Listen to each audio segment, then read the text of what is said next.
Selamat bertemu kembali dengan kami di Jemaat Fisdak bagi saudara-saudari sekalian yang sudah bergabung saat ini. Setelah sepanjang hari kita melakukan pekerjaan kita khususnya di Amerika ya. Pada malam hari ini atau sore hari ini kita dapat bertemu kembali untuk dapat mendengarkan firman Tuhan. Dan bagi saudara-saudari yang dari Indonesia tentunya ini dapat menjadi satu permulaan di hari ini. Hal-hal yang dapat kita lakukan bersama-sama dengan Tuhan. Baik, seperti biasa kita akan memulaikan dengan satu lagu buka dan kemudian doa. Nanti akan dibawakan oleh saudari Eti Sumanti yang akan berdoa tentunya dari New Jersey. Silakan, Dek.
Amin. Satu lagu yang begitu indah telah dibawakan tadi oleh trio yang telah dibawa dengan, saya percaya dengan Debbie yang telah memimpin trio tersebut. Baik, kita akan mengikuti doa buka. Silakan Saudari Eti.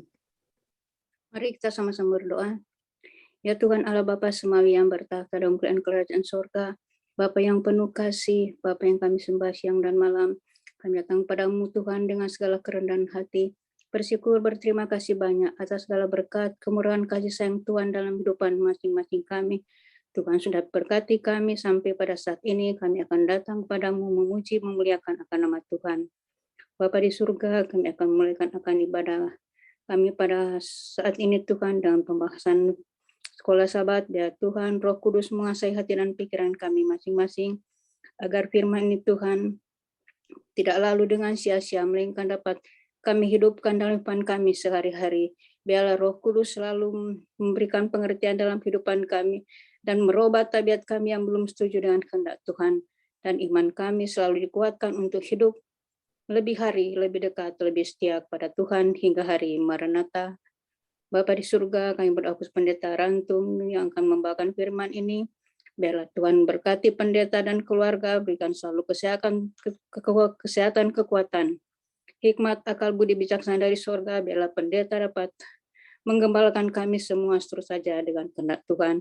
Biarlah Roh Kudus bersama-sama dengan pendeta agar apa yang dia bawakan hanya terus saja dengan kehendak Tuhan. Bapa di surga, biarlah beserta kami sepanjang ibadah kami ini, bahkan sisa hidupan kami serahkan semua ke dalam tangan Tuhan. Biarlah kami bukan saja menjadi pendengar, tapi kami semua menjadi pelaku firman. Terima kasih Tuhan selalu mendengar menjawab doa kami. Terima kasih Tuhan selalu mengampuni dosa kami. Terpujilah nama-Mu Tuhan, dalam nama Yesus kami berucap syukur. Amin. Amin. Amin. Terima kasih banyak Saudari Eti yang telah berdoa untuk acara kita dan juga untuk keluarga saya. Terima kasih.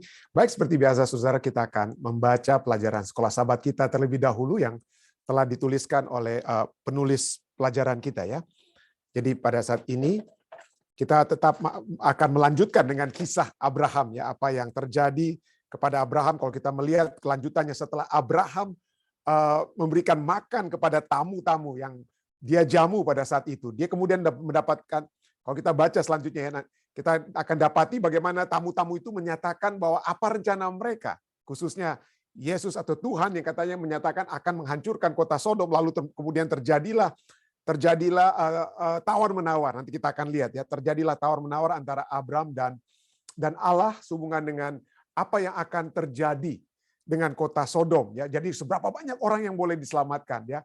Jadi dengan itulah gantinya Abraham mungkin mensyukuri, wah ada orang-orang jahat ini binasa, tetapi dia sekarang kita lihat mencoba untuk menjadi pengantara bagi orang-orang yang jahat tersebut.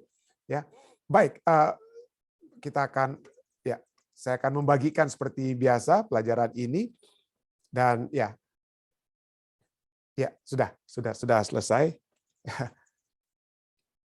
Oke, ya, Lot di Sodom, oke. Jadi pelajaran kita baca ya, bacalah Kejadian 18 ayat 16 sampai 19 sampai pasal 19 itu ayat 29. Ini panjang sekali ya.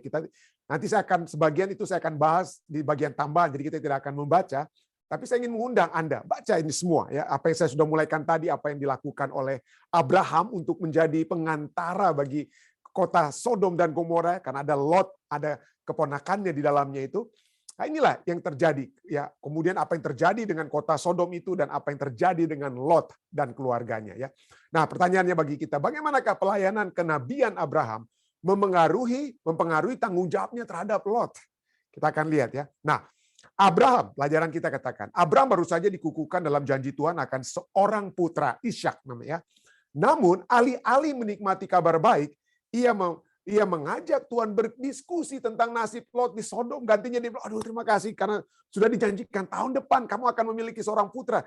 Tapi begitu, dia senang, tapi begitu kemudian yang dibicarakan adalah tentang nasib Sodom dan apa yang dapat terjadi kepada keponakannya Lot, maka dia tidak pikir-pikir lagi tentang janji Tuhan tersebut. Dia berpikirkan apa yang akan terjadi dengan kota Sodom atau Lot yang ada di kota Sodom.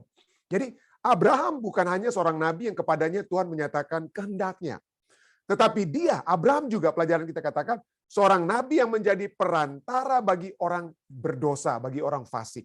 Frase Ibrani, berdiri di hadapan Tuhan, dia berdiri di hadapan Tuhan dalam Kejadian 18 ayat 22, adalah ungkapan untuk seseorang yang sedang berdoa. Abraham yang sedang bermohon, berdoa kepada Tuhan. Faktanya Abraham menantang, challenge. Ya, dia bukan menantang dalam arti untuk apa ya, tapi menantang Tuhan dan tawar-menawar dengannya untuk menyelamatkan Sodom, tempat tinggal keponakannya. Mulai dari kalau ada 50 orang yang setia, kamu akan binasakan. Oh, Tuhan kata kalau 50 saya nggak akan binasakan. Turun ke 40 dan sampai ke 10 ya. Jadi pindah dari 50 ke 10, Tuhan akan menyelamatkan orang-orang Sodom jika hanya ada 10 orang Sodom yang benar. Kalau saja ada 10 ya. Lot saja ada, Lot istrinya 2 anak perempuan dan kemudian calon anak mantunya lagi ada 2. Jadi ada minimal sudah ada 6 ya. Itu mungkin Abraham sudah tahu itu. Minimal 6 ya, mungkin pembantunya ya yang bekerja di rumah Lot mungkin mudah-mudahan ada 10 orang saja, maka mereka akan diselamatkan. Ya, Tuhan katakan oke, kalau 10 orang oke, saya tidak akan membinasakan. Ya. Nah, tentu saja pelajaran kita katakan Ketika seseorang membaca cerita tentang apa yang terjadi ketika dua malaikat datang kepada Lot untuk memperingatkan dia tentang apa yang akan datang, kita dapat melihat betapa sakit dan jahatnya orang-orang itu.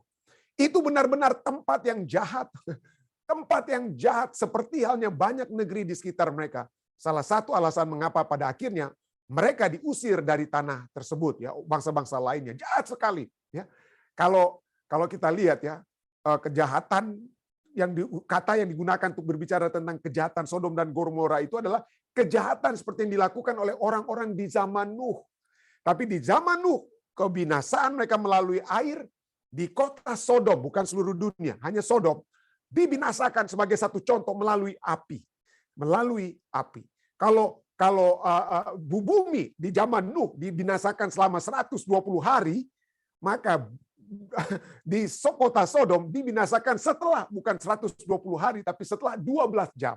Setelah 12 jam, ya, ada angka 12-nya di situ, ya. Jadi itulah karena benar-benar jahat sekali mereka.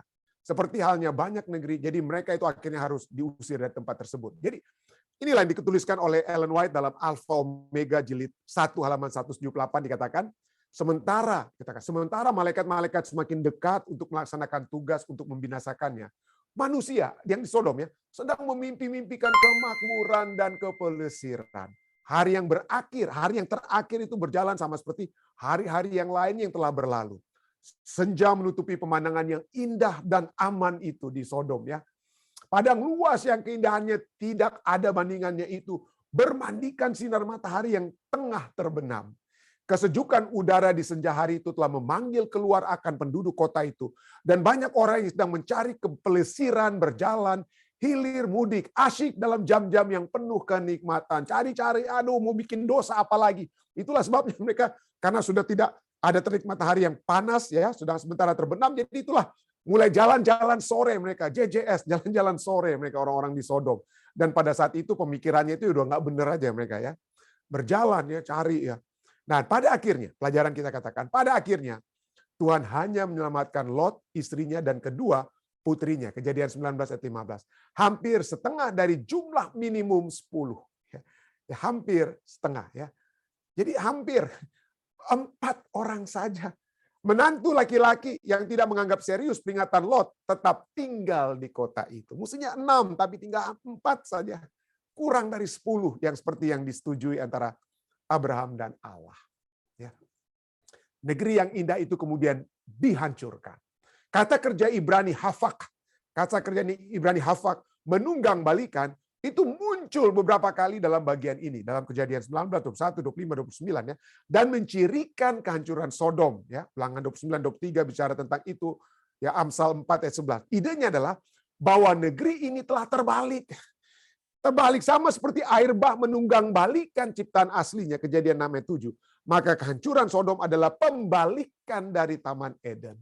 Jadi kalau dunia kita ini indah pada mulanya seperti Taman Eden, tapi mulai apa? Manusia menunggang balikan, ya. Itulah sebabnya menjelang kedatangan Yesus kedua kali itu kembali akan terjadi, saudara, ya. Ditunggang balikan. Kenapa? Karena kejahatan yang semakin hebat saat ini, ya. Semakin seperti sebelum air bah, seperti keadaan di Sodom dan apa, ya? Sodom dan Gomora. Jadi dalam penghancuran Sodom, pelajaran kita katakan kalimat terakhir. Dalam penghancuran Sodom, kita juga diberikan sebuah pendahulu dari kehancuran akhir zaman. Kehancuran Sodom, satu kota, itu menandakan bahwa Tuhan harus menghancurkan dunia yang bejat. Kalau kebejatan dunia ini dibiarkan, maka tidak ada orang yang benar. Ya, saya seringkali memikirkan, aduh, Tuhan yang melihat keadaan dunia sama saat sekarang ini, ya, kejahatan yang begitu hebat, orang-orang yang tidak takut dengan Tuhan. Saya berpikir, saya bertanya, Tuhan, apa yang akan terjadi dengan anak-anak saya? Apa yang terjadi dengan cucu-cucu saya? Ya. Kalau kerinduan untuk bertemu Tuhan aja udah nggak ada. Lebih rindu manusia saat ini melihat video-video TikTok daripada mau dengar khotbah ataupun pembahasan firman Tuhan. Ya. Lebih menarik kita menonton YouTube, ya, daripada mendengarkan firman Tuhan. Jadi apalah artinya? Jadi harus ada batasnya. Dan Tuhan sudah melihat bahwa dosa Sodom itu harus apa? Harus berakhir. Oke. Nah, seringkali kita hanya berpikir tentang kata Sodom, wah, sodomi hanya dosa sensual ya. Yang berhubungan dengan seksualitas. Seksualitas. Betul, itu yang utama ya. Kita melihat bahwa dosa Sodom, kita akan membahas sekarang saat ini dengan sebagian tambahan. Apa itu? Apa itu dosa Sodom? Yang pertama tentu saja itu adalah dosa sensual. Kejadian 19 ayat 11 katakan, kedua malaikat itu tiba di Sodom pada waktu apa ya? Pada waktu petang, kedua malaikat. Tadinya 3 yang bertemu dengan Abram, tapi satu yang tinggal yang bernegosiasi dengan Abram itu Tuhan ya. Tapi kemudian kedua malaikat, ya ini malaikat seringkali kita pikir itu messenger, orang yang diutus. Tapi ini bukan orang diutus, ini betul-betul malaikat. Kenapa? Karena jarak dari tempat Abram baru jamu mereka makan siang. Abram jamu mereka makan siang, petangnya itu mereka sudah tiba di Sodom. Padahal itu jaraknya itu 20 kilometer. 20 mil, 36 kilometer. Jarak antara Mamre, tempat di bawah pohon terbatim, tempat Abram, sampai ke kota Sodom itu kurang lebih 36 kilometer atau 20 mil minimal. Itu mesti berapa hari saudara untuk jalan. Tapi ini sekarang dari siang makan siang di Abraham, petangnya mereka sudah tiba ya, karena malaikat mungkin terbang ya. Jadi kedua malaikat itu tiba di Sodom pada waktu petang. Lot sedang duduk di pintu gerbang Sodom dan ketika melihat mereka, bangunlah ia menyongsong mereka, lalu sujud dengan mukanya sampai ke tanah. Ini seperti Abraham ya. Ada begitu banyak persamaan antara apa ya? Persamaan antara Kejadian 18 dan Kejadian 15. Kata-katanya sama, tindakan-tindakannya sama, apa yang dilakukan kepada tamu-tamu sama antara Abraham dan Lot. Jadi sama-sama memiliki apa ya? Lot itu seperti Abraham memiliki keramah tamahan, ya. Anyway, bangunlah si Lot menyongsong mereka lalu sujud dengan mukanya sampai ke tanah seperti Abraham serta berkata, "Tuhan, Tuhan, silakan singgah di rumah hambamu ini. Bermalamlah di sini dan basuhlah kakimu. Maka besok pagi-pagi Tuhan boleh melanjutkan perjalanannya." Jawab mereka apa? Tidak. Tidak. Kami akan bermalam di tanah lapang. Waduh, kenapa tidak? Kenapa tidak mau ya? Kenapa tidak mau? Apakah mereka tahu kalau mereka tinggal di tempat Lot ada masalah? Tapi bukankah mereka harus datang untuk berbicara dengan Lot? Tapi Alkitab tidak mengatakan. Tetapi di sini dikatakan apa? Walaupun mereka menjawab tidak akan tinggal, tetapi Lot sangat mendesak mereka. Kalimat ini saya tekankan, ia sangat mendesak mereka. Kenapa? Karena bahasa aslinya katakan apa? Dia menarik tangan mereka. Lot memaksa mereka. Dia memaksa mereka, menarik tangan mereka. Singgahlah mereka. Akhirnya singgahlah mereka dan masuk ke dalam rumahnya. Kemudian ia, siapa nih ia? Ini tidak lain tidak bukan adalah Lot sendiri ya. Ia menyediakan hidangan bagi mereka. Ia membakar roti yang tidak beragi. Lalu mereka makan. Pertanyaannya, kemana? Seperti Abraham, dia bicara kepada Sarah. Sarah, siapkan makanan. Lalu kemudian bujangnya. Bujangnya juga apa? Bujangnya juga mempersiapkan makanan untuk 3 orang waktu di Abram. Tapi di mana bujangnya Lot? Di mana istrinya Lot? Nah, ada yang katakan bahwa Lot bertemu dengan istrinya itu di Sodom. Jadi istri Lot itu adalah orang Sodom. Dan tradisi Sodom mungkin seperti yang kita sudah baca tadi ya. Sore-sore itu adalah waktu untuk jalan-jalan, untuk pelesir. Ya, untuk jalan-jalan, tidak ada hambak lagi, nggak ada kerjaan lagi. Pembantu-pembantunya Lot juga sudah pergi, sudah pulang. Dengan katanya, mulai berpelesirlah mereka. Ya. Jadi tidak ada lagi yang menyiapkan makanan, dan itulah sebabnya Lot sendiri yang menyediakan hidangan bagi mereka, ia yang membakar roti yang tidak beragi, lalu mereka apa? Mereka makan roti tidak beragi karena gampang cepat untuk dimasak ya. Lalu mereka makan. Tetapi sebelum mereka tidur, orang-orang lelaki dari kota Sodom itu, dari yang muda sampai yang tua, bahkan seluruh kota, kemungkinan termasuk hamba-hamba Lot. Seluruh kota, tidak ada yang terkecuali, termasuk hamba-hamba Lot, datang mengepung rumah itu. Ya, itu ayat 4 katakannya. Ayat 5 katakan, mereka berseru kepada Lot, di manakah orang-orang yang datang kepadamu malam ini? Bawalah mereka keluar kepada kami, supaya kami pakai mereka. Laki-laki ini ya. Laki-laki ingin memakai apa? Laki-laki. Bersetubuh dengan laki-laki. Ya. Ayat 6. Lalu keluarlah Lot menemui mereka di depan pintu. Tetapi pintu ditutupnya di belakangnya. Dia di depan pintu. Dan ia berkata, saudara-saudaraku, janganlah kiranya berbuat jahat. Kamu tahu, aku mempunyai 2 anak perempuan yang belum pernah dijamah laki-laki. Betul, ada 2 calon anak mantunya ya. Calon anak mantunya. Katakan, aku mempunyai 2 orang anak perempuan yang belum pernah dijamah laki-laki. Baiklah mereka kubawa keluar kepadamu. Perbuatlah kepada mereka seperti kamu pandang baik. Saya berpikir ya, kalau Anda berteriak, karena banyak orang di luar ya, Anda berteriak menawarkan kedua anak perempuan Anda dan mereka mendengar di dalam, apa kira-kira perasaan mereka? Apa perasaan anak-anak perempuan ini? Waduh, ini ayah mereka ini gimana ini ya? Baiklah mereka aku bawa keluar kepadamu, perbuatlah kepada mereka yang kamu pandang baik. Hanya jangan kamu apa-apakan orang-orang ini, sebab mereka memang datang untuk berlindung di dalam rumahku. Dia lebih sayang orang asing daripada anak-anaknya sendiri, mungkin gitu ya. Dia lebih sayang orang asing daripada anak-anaknya. Tapi inilah Lot juga ya. Ayat 9. Tetapi mereka berkata kepada Lot, nyala, pergi kamu. Lalu kata mereka, orang ini, Lot ini datang ke sini sebagai orang asing, dan dia mau menjadi hakim atas kita. Sekarang kami akan menganiaya engkau lebih daripada kedua orang itu. Waduh, jadi mereka akan, daripada orang itu mereka mau hantam siapa ya? Lot, dengan menganiaya. Dengan kata lain, wah, Lot juga bisa apa? Dihabisi ya. Wah, inilah kita lihat ya. Dosa sensual ini ya. Ini ayat 9, ayat 10 kemudian. Lalu mereka mendesak orang-orang itu, yaitu Lot dengan keras. Dan mereka mendekat untuk mendobrak pintu orang-orang tersebut. Ayat 10. Tetapi kedua orang itu mengulurkan tangannya, menarik Lot masuk ke dalam rumah. Lalu kedua malaikat itu menutup pintu. Dan mereka membutakan mata orang-orang yang di depan pintu itu. Dari yang kecil sampai yang besar. Sehingga percumalah orang-orang itu mencari-cari pintu. Kenapa saya tandai dengan tulisan merah, saudara? Ini kalau saya tiba-tiba buta, saya tiba-tiba buta, maka saya akan menangis lari pulang saya, saudara. Kenapa tiba-tiba saya buta? Aduh, saya akan stres. Tapi orang-orang ini, walaupun sudah tiba-tiba buta, masih mau cari-cari pintu untuk apa? Memperkosa tamu-tamu daripada Lot. Betapa bejatnya mereka. Ya, betapa bejatnya. Walaupun tiba-tiba sudah buta, gantinya mereka ketakutan. Mereka tetap memaksa untuk apa? Untuk mencari-cari pintu untuk bertindak tidak senonoh kepada orang-orang atau tamu-tamu daripada Lot. Hebat sekali ya. Hebat sekali dosa sensual, nafsu yang begitu hebat. Ya.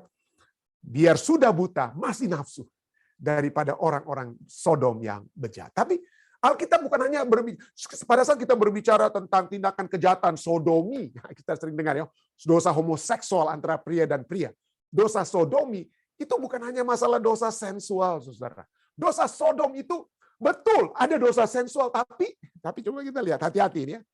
Itu mungkin adalah dosa yang boleh katakan ada satu kesinambungan dari dosa-dosa lainnya. Ya. Dari dosa-dosa lainnya. Apa ini dosa-dosa lain? Apa yang menjadi dosa sodomi itu? Apa yang menjadi dasar dari dosa sodomi? Kenapa sampai orang harus memiliki kebejatan seksual yang begitu hebat seperti sodomi ini? Ya, kenapa? Firman Tuhan menyatakan bahwa dosa sensual, dosa sodomi ini oleh sebab orang-orang yang hanya memikirkan diri mereka sendiri. Oke, mungkin ada pikir, wah itu kan ya oke lah pendeta ya, kita ngerti ya. Memikirkan diri sendiri, fokus selfishness dan lain sebagainya. Tapi apa manifestasi selfishness yang ujung-ujungnya membawa orang-orang Sodom dikenal memiliki istilah yang kita kenal saat ini dengan sodomi. Apa manifestasi dari selfishness? Dosa Sodom bukan hanya sensual, tetapi dosa Sodom adalah dosa sosial. Dosa sosial. Kenapa? Yeskiel 16 ayat 49 sampai 50 berkata, Yeskiel 16 ayat 49-50. Lihat, inilah kesalahan Sodom, kakakmu yang termuda itu. Kecongkakan. Berikutnya, hati-hati ini. Ya. Ini kecongkakan, waduh nggak benar. Betul-betul, saya setuju. Tapi coba kita lihat ayat statement berikutnya apa? Katakan, berhubungan dengan apa ini? Yang dapat kena kepada siapa saja? Makanan yang berlimpah-limpah. Ya. Makanan yang berlimpah-limpah dan kesenangan hidup ada padanya. Dan pada anak-anaknya perempuan, tetapi ia tidak menolong orang-orang sengsara dan miskin. Dosa sosial, saudara. Berfokus kepada apa? Kecongkakan. Makanan yang berlimpah-limpah. Waduh, bantu orang lain gak ada uang. Tapi kalau mau ke restoran tiap kali kita mau makan pagi, siang, sore, ada aja uang kita, saudara. Nah, ada aja uangnya. Kalau untuk makan, untuk kepuasan diri kita. Tapi untuk menolong orang-orang yang sengsara dan miskin, tidak ada. Ini dosa Sodom, saudara. Firman Tuhan yang berkata ya, bukan saya. Firman Tuhan. Dosa sensual, oleh sebab dosa apa? Oleh dosa sosial ya. Mereka menjadi tinggi hati dan melakukan kekejian di hadapanku. Maka aku menjauhkan mereka sesudah aku melihat itu. Kita merasa jijik dengan sodomi. Tapi bagaimana dengan dosa sosial? Ya. Bagaimana dengan dosa sosial? Ya. Tuhan ingin kita diamarkan. Ya, bayangkan, dari seluruh umat manusia, hanya 12 yang selamat. Bayangkan ya, hanya 12. Pada saat zaman air bah. Dari seluruh penduduk kota Sodom, hanya 4, saudara-saudara. Hanya 4 yang keluar. Dosa Sodom ini menjadi satu peringatan bagi kita semua ya. 2 Petrus 2:6 katakan, dan jikalau Allah membinasakan kota Sodom dan Gomora dengan api, dan dengan demikian memusnahkannya dan menjadikannya suatu peringatan untuk mereka yang hidup fasik di masa-masa kemudian. Apa itu hidup fasik di masa-masa kemudian? Ya, kehidupan kita zaman ini ya, orang-orang yang memusatkan hanya kesenangan. Itulah sebabnya Yesus sendiri berkata bahwa kedatangan anak manusia itu seperti zaman apa ya? Seperti zaman Nuh, orang-orang dikawinkan, bukan berarti artinya bukan mereka sodomi, bukan ya, tapi mereka senang apa segala sesuatu itu ya normal-normal seperti yang tadi yang kutipan roh nubuat tadi tentang apa yang orang Sodom pikirkan, tidak mengetahui 12 jam kemudian mereka mati. Tapi 12 jam sebelum kematian, wah masih pelesir. Mereka cari kesenangan perut, ya, makan-makan dan kesenangan yang sensual dan lain sebagainya. Inilah menjadi satu peringatan untuk mereka yang hidup fasik di masa kemudian. Ya. Dan tentu saja berbicara tadi tentang makan makanan, tentang dosa sosial, ya, glutoni dan lain sebagainya. Itu saya. Tapi memang yang lebih dapat kita lihat juga bagaimana keadaan kita zaman sekarang ini di Amerika Serikat ini. Aduh, ya, pernikahan sesama jenis itu, oke, biasa.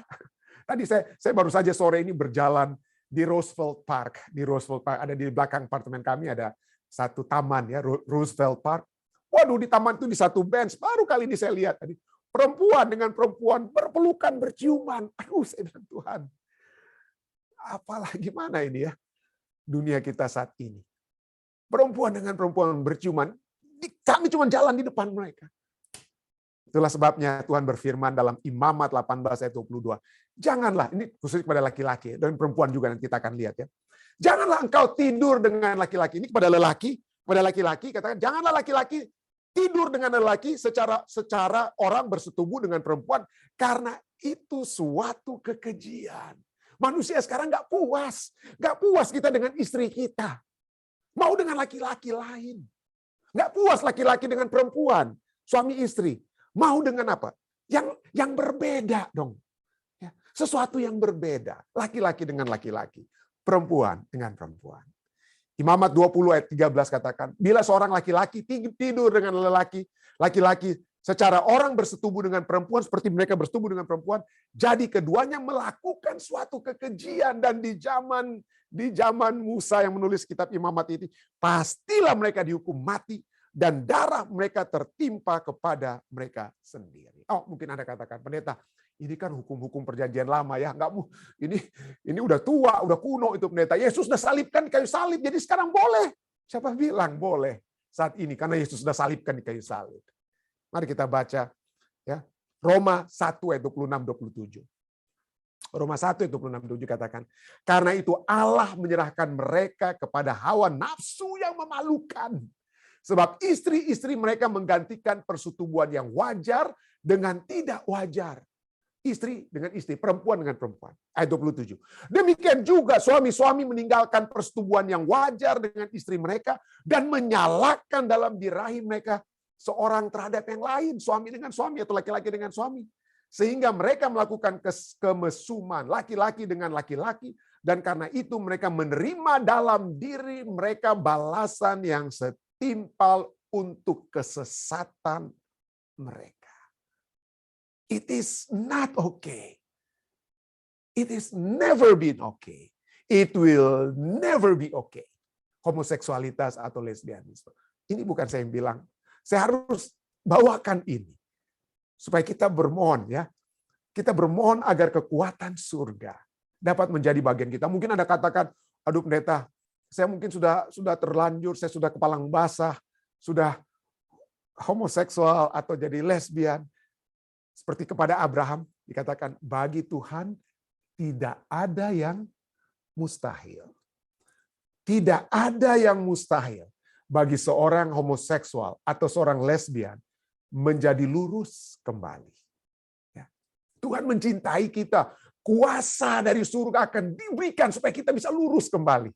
Kuasa dari surga. Saya tidak lagi bisa punya waktu mungkin membawakan ayat demi ayat yang membahas Tuhan mencintai saudara dan saudari. Jika kita saat ini masih dalam satu hubungan-hubungan yang tidak wajar, hubungan lesbianisme atau homoseksualisme, berbalik bertobat, minta kekuatan surga. Kita tidak sanggup, pendeta pun tidak akan sanggup memberikan jalan keluar mungkin kepada Anda ya.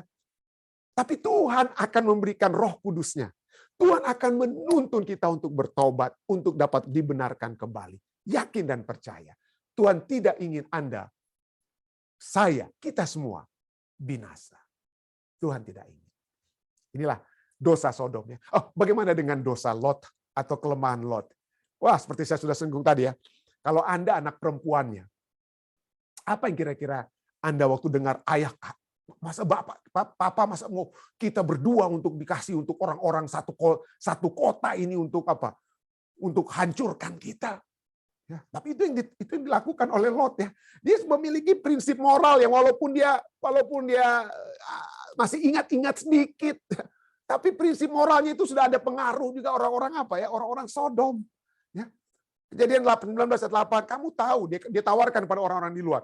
Kamu tahu aku mempunyai 2 anak perempuan yang belum pernah dijamah laki-laki. Baiklah mereka kubawa keluar kepadamu, perbuatlah kepada mereka seperti kamu pandang baik. Hanya jangan kamu apa-apakan orang-orang ini, sebab mereka memang datang untuk berlindung di dalam rumahku. Apa akibatnya? Prinsip moral yang menurun dari Lot ini. Dampaknya kemudian kepada anak-anaknya. Ayah mereka tidak memiliki moral yang lurus. Ayah mereka tidak memiliki moral yang lurus. Bagaimana dengan anak-anaknya? Akibatnya, keluarga, bukan keluarga, tapi keluarga, saya kurang di huruf U-nya. Akibatnya keluarga yang rusak. Kalau Anda membaca kisah Lot selanjutnya, anak-anak mereka setelah ibu mereka menjadi tiang garam, anak-anak dan ayah mereka ini berada dalam satu goa. Anak-anak pikir, aduh gimana kita nggak punya keturunan ini, aduh ya kita kan perlu kawin juga ya. Suami-suami kita juga, calon-calon suami kita udah mati terbakar di Sodom. Jadi kita juga pingin punya anak. Ya, apa yang mereka dalam benak mereka? Siapa yang dapat memberikan anak? Bukannya mau cari orang di kampung lain atau di kota lain. Kebelet mereka. Orang Jakarta bilang kebelet. Nafsu mereka itu juga ada. Dan siapa yang akan memenuhi nafsu mereka? Tidak lain dan tidak bukan adalah ayah mereka sendiri. Dibuat mabuklah si Lot. Lot dibuat mabuk. Anak yang tua kemudian bersetubuh dengan ayahnya. Berikutnya anak yang muda. Dan tidak heran Kejadian 19 ayat 36 sampai 38 katakan, lalu mengandunglah kedua anak Lot itu dari ayah mereka. Yang lebih tua melahirkan seorang anak laki-laki dan menamainya Moab. Dialah bapak orang Moab yang sekarang. Orang-orang Moab. Yang lebih muda pun melahirkan seorang anak laki-laki dan menamainya Ben-Ami. Dialah bapak Bani Amon yang sekarang. Jadi bayangkan, Dua kerajaan, dua bangsa yang pada saat orang Israel keluar ya dari Mesir, yang membuat masalah juga banyak kepada orang-orang Israel itu tidak lain tidak bukan ini sepupu mereka. Sepupu anggota keluarga mereka dengan bangsa Moab dan bangsa Amon. Bangsa Moab. Kenapa? Oleh sebab prinsip moral dari ayah yang rusak menyebabkan anak keluarga yang rusak. Oke, ini dosa atau kelemahan Lot ya. Ini dosa terus terang aja. Ya, kelemahan daripada Lot ya. Ini yang terjadi kepada anak-anaknya ya. Apa sekarang yang terjadi kepada istri Lot? Kenapa istri Lot memandang ke belakang? Oh, pendeta, ya jelas loh istri Lot memandang ke belakang. Itu kan salahnya sendiri, pendeta. Oh ya, iya, karena pendeta sendiri kan bilang kan istri Lot itu kemungkinan dia tadi tidak tawarkan makanan atau tidak masak, oleh sebab mungkin dia juga jalan-jalan berpelesiran, lalu seperti pendeta bilang kemungkinan istri Lot itu orang Sodom, makanya ya dia udah nggak benar, makanya dia lebih tertarik untuk memandang ke belakang ya. Tapi betul itu ada andil daripada istri Lot besar. Tapi tidakkah kita bisa membaca dalam Alkitab bahwa salah satu andil yang menyebabkan istri Lot melihat ke belakang, salah satu andil yang menyebabkan istri Lot menjadi tiang garam, tidak lain dan tidak bukan adalah Lot sendiri. Nanti kita akan lihat kenapa. Kenapa ya? Karena Lot waktu dia diberitahu bahwa besok atau dalam waktu berapa jam kemudian akan ada api yang menghanguskan, dia sudah dikasih tahu sebelumnya. Tapi pagi-pagi waktu mau dibangunkan untuk lari, apa yang terjadi? Mari kita lihat apa yang terjadi. Kejadian 19 ayat 15 sampai 16 katakan, ketika fajar telah menyingsing, kedua malaikat itu mendesak. Kalau tadinya Lot mendesak malaikat, tarik tangan malaikat untuk masuk dalam rumah, malaikat ditarik tangannya masuk dalam rumah. Sekarang malaikat yang menarik tangan Lot untuk keluar dari rumah. Ya. Ketika fajar telah menyingsing, kedua malaikat itu mendesak Lot supaya bersegera, katanya, bangunlah, bawalah istrimu dan kedua anakmu yang ada di sini, supaya engkau jangan mati lenyap karena kedurjanaan kota ini. Ayat 16. Ketika ia berlambat-lambat, berhela-hela dia, santai. Aduh, yang benar masa sih? Maka tangan istri dan tangan kedua anaknya dipegang oleh kedua orang itu. Sebab Tuhan hendak mengasihani dia. Lot tidak mau dikasihani. Dengan kata lain mungkin dalam hatinya, aduh masa sih ya, kalau mati matilah, mungkin begitu ya. Tapi Tuhan hendak mengasihani dia. Dia rupanya tidak mengasihani dirinya. Apalagi mengasihani istrinya. Karena dia sendiri malas-malas ya. Tuhan hendak mengasihani dia. Lalu kedua orang itu menuntunnya keluar kota dan melepaskannya di sana. Apa akibat Lot yang berlambat-lambat ini? Orang Jakarta bilang, ogah-ogahan mau keluar. Ogah-ogahan dia mau lari. Apa akibatnya? Wah, saya sudah sempat tadi singgung ya. Tiang garam ya. Kejadian 19 ayat 6. Tetapi istri Lot yang berjalan mengikutnya menoleh ke belakang lalu menjadi tiang garam. Siapa nama istri Lot? Kenapa tidak disebutkan namanya? Kenapa harus diasosiasikan dengan Lot? Kenapa istri itu harus diingat-ingat? Yang diingat itu bukan nama, menurut tradisi Yahudi, nama istri Lot itu adalah Edith. Nama istri Lot namanya Edith. Itu menurut tradisi Yahudi. Saya nggak tulis supaya Anda nggak usah pikir-pikir. Tapi yang kita pikirkan bukan si Edith itu. Yang mau dinyatakan oleh Alkitab itu bukan si Edith, tapi si Lot. Karena Lot lah yang memiliki pengaruh yang seharusnya membawa istri dan anak-anaknya itu apa ya? Terus tatre, lurus untuk keluar Sodom, tapi dia nggak lurus untuk keluar Sodom, masih harus ditarik tangannya untuk keluar dari rumahnya. Jadi kita harus diingatkan kepada masalah yang terjadi kepada istri Lot adalah masalahnya Lot, masalah daripada Lot. Yesus sendiri berkata dalam Lukas 17 ayat 32, ingatlah akan istri Lot. Yesus sendiri ingin supaya kita mengenang Lotnya, bukan istrinya. Kenapa? Karena ada pengaruh daripada si imam dalam keluarga. Ada pengaruh dalam kepala keluarga yang dapat membawa anggota keluarganya untuk tidak jadi tiang garam. Ya, ada pengaruh. Dan bukan saya yang bicara ini ya. Ini bukan hanya, ini oke, Kejadian 19 ayat 26, istri Lot. Yesus sendiri mengulangi, Lukas 17 ayat 32, ingatlah akan istri Lot. Tapi kalau Anda membaca, saya mohon maaf, saya tidak sempat terjemahkan dalam bahasa Indonesia ya. Patriarch and Prophet, halaman 161. Patriarch and Prophet katakan, if Lot himself had manifested no hesitancy to obey the angel's warning. Dikatakan apa? Jika saja Lot sendiri tidak menunjukkan keraguan-raguan untuk mematuhi peringatan para malaikat, tetapi dengan sungguh-sungguh melarikan diri ke pegunungan, ya, but had earnestly fled toward the mountain without one word of pleading of remonstrance, tanpa sekata patah pun. Jadi kalau saja Lot itu menurut tanpa ngomel-ngomel, tanpa berlambat-lambat, ya. Jadi rupanya waktu dia dipanggil, ditarik oleh malaikat, Lot itu masih kurang senang untuk tinggalkan Sodom, saudara. Masih ada kata-kata yang dia ucapkan, yang benar sih, masa sih kita harus enggak lah, saya sini aja lah. Dia masih coba bernegosiasi dengan malaikat untuk lari dari tempat itu. Jadi dikatakan ya, jika Lot sendiri tidak menunjukkan keraguan-raguan untuk mematuhi peringatan para malaikat, tetapi dengan sungguh-sungguh melarikan diri pegunungan tanpa sepatah kata pun permohonan ataupun apa ya, or pleading or remonstrance, ya, istrinya juga, his wife also would have made her escape.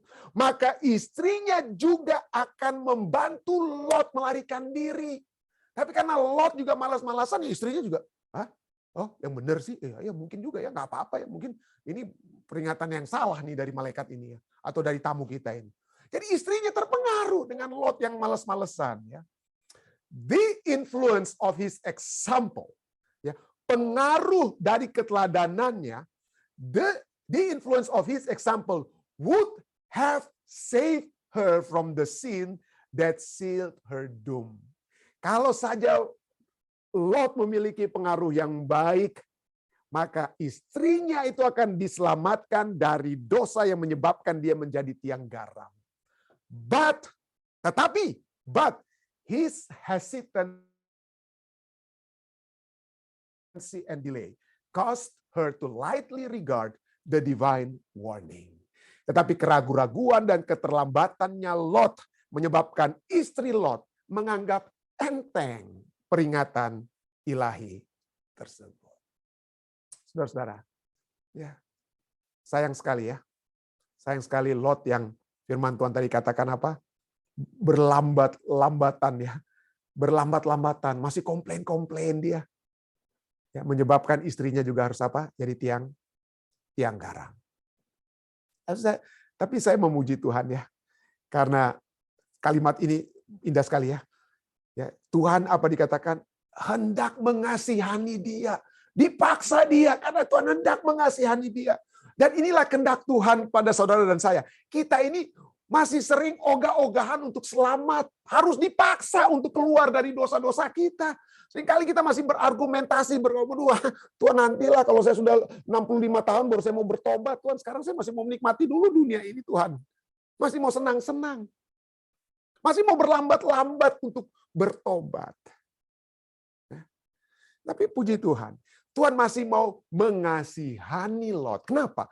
Karena walaupun dia ada kelemahan-kelemahan seperti saudara dan saya, tetapi dia masih ada sedikit kerinduan untuk apa? Masih ada sedikit kerinduan untuk melihat Tuhan. Masih ada sedikit kerinduan untuk berkata kepada orang-orang Sodom yang datang hendak memperkosa kedua tamunya, jangan. Masih itu kalian salah. Dia masih mengetahui adanya kesalahan. Dengan kata lain, saudara dan saya, kita semua orang berdosa seperti Lot. Tetapi kalaupun kita berdosa dan masih ada dalam pemikiran kita, aduh Tuhan, saya sudah salah. Saya sudah berdosa, Tuhan, ampuni saya. Maka Tuhan akan mengasihani kita. Kalau masih ada pemikiran bahwa apa yang saya lakukan ini dosa, kalau sudah tidak ada lagi pemikiran seperti itu, buat apa? Ini kan urusan saya mau berzina atau saya mau bikin ini urusan saya. Nggak ada lagi Tuhan itu. Nggak ada lagi Tuhan yang, atau firman Tuhan dikatakan, oh nggak boleh, dan lain sebagainya. Tidak. Kalau kita masih minimal merasakan ini, aduh Tuhan, kita so salah. Aduh Tuhan, saya sudah salah. Kasih karunia itu dapat menjadi bagian saudara dan saya. Ya. 2 Petrus 2 ayat 7-8 katakan, tetapi ia menyelamatkan Lot, orang yang benar. Oh, Lot orang yang benar. Yang menawarkan kedua anaknya, yang malas-malesan, sampai istrinya juga malas-malesan. Kenapa disebutkan orang benar? Bukan karena tindakannya, bukan. Tetapi ia menyelamatkan, Tuhan yang menyelamatkan Lot. Tuhan yang membenarkan Lot. Ya, itulah sebabnya ia menyelamatkan Lot, orang yang lebih tepatnya dibenarkan, yang terus-menerus menderita oleh cara hidup orang-orang yang tidak mengenal hukum dan yang hanya mengikuti hawa nafsu mereka saja. Itulah sebabnya waktu orang-orang hendak memperkosa kedua tamu Lot, Lot masih bilang, jangan. Ya. Ayat 8. Sebab orang benar ini, si Lot ini, tinggal di tengah-tengah mereka dan setiap hari melihat dan mendengar perbuatan-perbuatan mereka yang jahat itu. Sehingga jiwanya yang benar itu tersiksa. Kalau di dalam jiwa kita, di dalam jiwa saudara dan saya, masih ada suara yang katakan, Pendeta Rantung, Anda telah memikirkan perkara yang duniawi. Anda telah memikirkan hal yang berdosa. Datang kembali kepada Tuhan. Kalau itu masih ada dalam gema itu, dalam hati dan pikiran kita, kita terus dapat dikasihani oleh Tuhan. Kita dapat dibenarkan terus oleh Tuhan. Itulah sebabnya Titus 3 ayat 5 katakan, Dia, Tuhan, telah menyelamatkan kita. Bukan karena saya tidak lagi berzina, saya sudah begini, saya tidak pernah berdosa lagi. Tidak, bukan. Dia telah menyelamatkan kita bukan karena perbuatan baik yang telah kita lakukan, tetapi karena rahmat-Nya oleh permandian kelahiran kembali dan oleh pembaharuan yang dikerjakan oleh Roh Kudus. Bukan yang dikerjakan oleh saya, tetapi yang dikerjakan oleh Roh Kudus. Kiranya kita selalu dapat dilahirkan kembali. Kiranya saudara dan saya dapat memiliki pembaharuan. Pembaharuan yang dikerjakan bukan oleh kuat kuasa Anda. Bukan oleh kuat kuasa saya. Tapi oleh kuat kuasa Roh Kudus. Kiranya ini dapat menjadi bagian kita semua. Saya bawa ini dalam nama Yesus. Amin. Baik saudara-saudari sekalian, makasih masih bersama-sama. Silakan Om Rain, Papi, Mami, ditambahkan. Ada yang ditambahkan, silakan Pi. No, sudah bagus. Sorry. That's very clear. Thank you, perfect. Thank you so much. Itu. Om Rain, silakan. Terima kasih banyak, Steve. Pendeta, sangat lengkap dan jelas. Terima kasih. Ya. Baik, terima kasih. Mungkin ada yang lainnya? Pertanyaan dari saudara-saudari lainnya, Ibu Tine, Ibu Sylvia, Tante Omi mungkin. Ya. Tante Yeni. Jika ada tambahan silakan atau pertanyaan. Jika tidak ada, saya tidak sempat lihat. Ya, Tante Omi, silakan Tante di unmute suaranya Tante. Ya, di unmute dulu. Ya, silakan. Ya, sudah. Saya tertarik sekali mengenai Lot, katanya dia dibenarkan Tuhan. Jadi apakah ada kesempatan lagi untuk dia bertobat sesudah lari dari Sodom? Ya. Saya bukan hanya setelah dia lari dari Sodom, setelah dia memiliki anak dan cucu pada saat yang bersamaan ya. Karena dialah yang menjadi ayah daripada apa? Anak yang dilahirkan oleh anak-anaknya ya. Jadi disinilah kita lihat bagaimana firman Tuhan tadi sudah cukup jelas katakan, ia menyelamatkan Lot, orang yang benar. Dia diselamatkan. Ya. 2 Petrus 2 ayat 7 katakan Lot selamat. Wah, saya pikir kalau artinya bukan saya banding-bandingkan dosa saya mungkin belum sebesar dosa. Enggak, kita semua bahkan lebih berdosa dari Lot, saudara ya. Tapi kita tetap dapat apa ya? Dapat diselamatkan. Puji Tuhan ya. Karena inilah keselamatan kita itu bukan karena kuat kuasa kita Tante Omi ya. Tapi karena kasih karunia Tuhan. Ajaib sekali kasih karunia Tuhan itu. Ya, terima kasih Tante Omi. Ada saudari atau saudara mungkin yang saya tidak tahu namanya ini, Macintosh iPhone. Siapa ini ya? Tolong silakan. Ya, silakan di-unmute, silakan ada yang ditambahkan atau ditanyakan, silakan. Macintosh iPhone. Saya mohon maaf saya tidak lihat orangnya, saya tidak dapat baca namanya, tapi saya lihat ada tangan yang diangkat. Ya, silakan. Pastor, selamat malam, Pastor. Pendeta Mamuli. Aduh, ini saya tidak lupa tahu, ganti- tidak muncul namanya lupa ganti pendeta. nama, lupa ganti nama. Ada sebut itu istri Lot, Edith itu. Kira-kira boleh dapat dia punya apa di Mishnah atau di Talmud atau di Vulgate? Itu biasanya ya di Talmud ya. Biasanya di Talmud ya. Tapi saya Talmud sudah lah. ya, saya tidak secara spesifik lagi mau cari, tapi itu yang saya pernah Iya, baca iya. dulu ya. Saya pernah baca Ya, aku komentarnya bertanya yang namanya sekedar Edith ya. itu saja. Ya, terima kasih pendeta Mamuli. Iya. Kemungkinan besar di Talmud. Ya, ada Oke, lagi oke. yang lainnya? Oke, thank you. Terima kasih pendeta. Jika tidak ada lagi, silakan Dek dari live stream. Tidak ada tambahan, pendeta, ada live stream. Oke. Jika tidak ada tambahan, makasih. Kita akan masuk ke bagian kedua. Jadi ada hal-hal yang dapat kita doakan bersama saat ini. Silakan saudara sekalian. Ada kira-kira? Ya, jika tidak ada, silakan dari live stream, Dek. Tetap tolong doakan Ibu Nece, mom in law-nya dari saudari Lili Rumambi, dan juga istri dari pendeta Ren Alo, pendeta, dan juga salon-salon request yang biasa. Oke. Baik, terima kasih. Jika tidak ada lagi, mari kita saat ini bersatu dalam doa. Bapa yang penuh kasih dalam takhta kerajaan surga, terima kasih karena pada malam hari waktu New Jersey, sore hari waktu California, Washington State, dan pagi hari waktu Indonesia, kami umat-umat Tuhan dapat kembali berbakti dan dapat melihat bagaimana kasih-Mu yang begitu besar, kasih karunia-Mu yang begitu besar, yang telah menjadi bagian Lot, penuh dengan dosa, penuh dengan kelemahan, tapi Engkau nyatakan bahwa Engkau menyelamatkan dia, dan Engkau membenarkan dia, Tuhan. Itulah sebabnya kami percaya saat ini, Tuhan. Kami juga yang memiliki begitu banyak dosa, mungkin bahkan bisa melebihi Lot sekalipun. Engkau dapat selamatkan kami. Engkau dapat membenarkan kami, dan kami telah dibenarkan dan diselamatkan pada saat kami menerima Engkau. Kami bersyukur atas pernyataan kasih karunia yang begitu indah yang telah menjadi bagian Lot. Dan biarlah kami selalu diingatkan untuk memiliki satu kehidupan yang berdasarkan kehendak-Mu. Kehendak-Mu yang dapat membawa kami untuk memiliki satu kehidupan yang berbeda dengan orang-orang Sodom, yang berbeda dengan orang-orang dunia, Tuhan. Satu kehidupan yang berada di bawah tuntunan Roh, sehingga kami layak untuk bertemu dengan Allah yang kudus, Allah yang maha kudus. Terima kasih untuk pelajaran ini, Tuhan. Dan biarlah ini menjadi satu kekuatan bagi kami semua. Biarlah ini dapat menjadi kekuatan bagi semua yang sudah datang berbakti. Orang-orang tua kami yang pada saat ini berbakti. Papi, Mami, Om Ray, Tante Evelyn.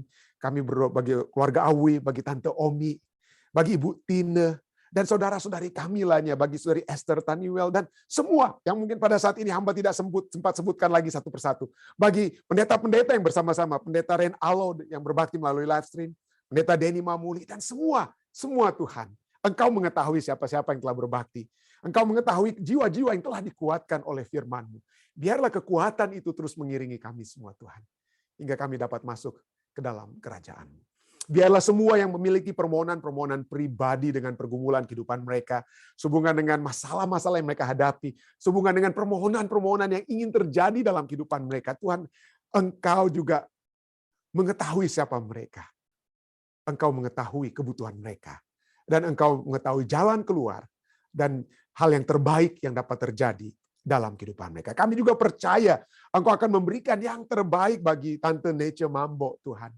Kami berdoa kiranya jika yang terbaik itu adalah kesembuhan, biarlah jamahan surga dapat memberikan kesembuhan bagi Tante Mambo. Sehingga dengan kemurahan-Mu dia dapat memiliki kesembuhan tersebut, Tuhan. Dan kami dapat memuji dan membesarkan nama-Mu. Dan itu dapat menjadi satu kesaksian atas kesembuhan yang Tuhan berikan. Tapi kami percaya, Tuhan, Engkau mengetahui yang terbaik. Kehendak-Mu lah yang jadi, Tuhan.